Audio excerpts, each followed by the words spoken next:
Hello बच्चों, let's read the question. The question is at what value of the angle of incident theta 1 is a shaft of light reflected from the surface of the water perpendicular to the refracted shaft. ठीक है, हमें क्या निकालना है कि किस angle की value पर जो इंसिडेंट थीटा 1 है वो क्या हो जाएगा, शाफ्ट ऑफ लाइट रिफ्लेक्ट हो जाएगा सरफेस ऑफ वाटर से which is the perpendicular to the reflected shaft.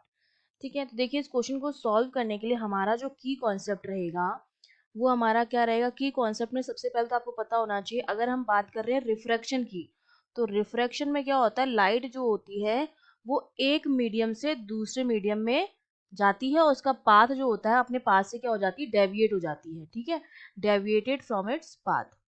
और जब हम रिफ्लेक्शन की बात करते हैं तो रिफ्लेक्शन में जो लाइट होती है वो सेम मीडियम में ही क्या हो जाती है, रिफ्लेक्ट हो जाती है. ठीक है, उस मीडियम से टकराकर उसी मीडियम में जो है वो वापस हो जाती है, टर्न बैक हो जाती है.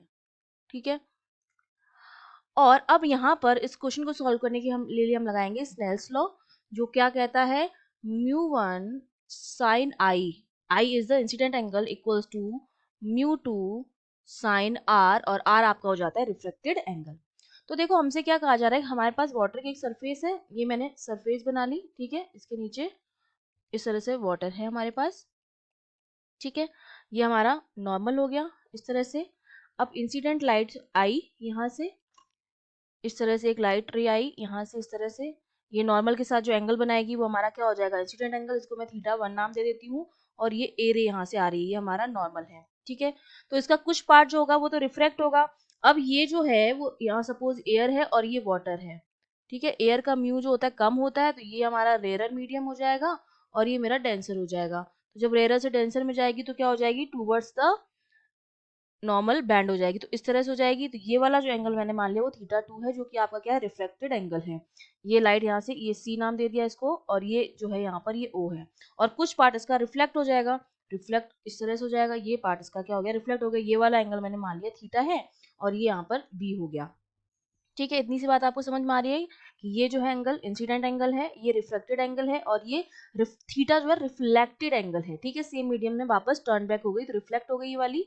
तो इस रे को मैं बोल देती हूँ रिफ्लेक्ट रे, और ये वाली जो रे है मेरी वो क्या है, रिफ्रैक्टेड रे.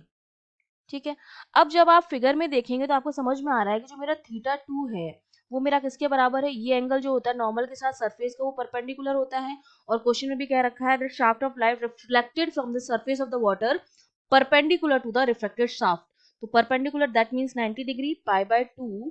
इसमें से अगर मैं थीटा 1 माइनस कर दूं तो मेरे पास थीटा 2 की वैल्यू आ जाएगी. ये हमें फिगर से समझ में आ गया. अब मैं क्या लगाऊंगी, लॉ ऑफ रिफ्लेक्शन लगाऊंगी, जो कि हमारा स्नेल्स लॉ है. उससे क्या आ जाएगा, म्यू की जो वैल्यू हो जाएगी, क्योंकि एक म्यू तो हमारा 1 हो जाएगा क्योंकि एयर है, और एयर के लिए म्यू 1 होता है. ये हो जाएगा साइन, और आई जो है थीटा 1 के बराबर है upon sine r, sine theta 2 के बराबर है. तो इसको मैं लिख सकती हूँ sine theta 1 upon sine theta 2 की जगह मैं लिख सकती हूँ पाई बाय 2 माइनस थीटा 1. ठीक है, और साइन 90 माइनस थीटा 1 जो होता है वो कॉस थीटा 1 के बराबर होता है. तो यहाँ से म्यू मेरे पास कितना आ गया है, sine theta 1 upon cos theta 1, और साइन अपॉन कॉस क्या होता है, 10. तो हो जाएगा आपके पास टेन थीटा 1. तो यहाँ से हमें क्या निकालना है, एंगल ही निकालना है.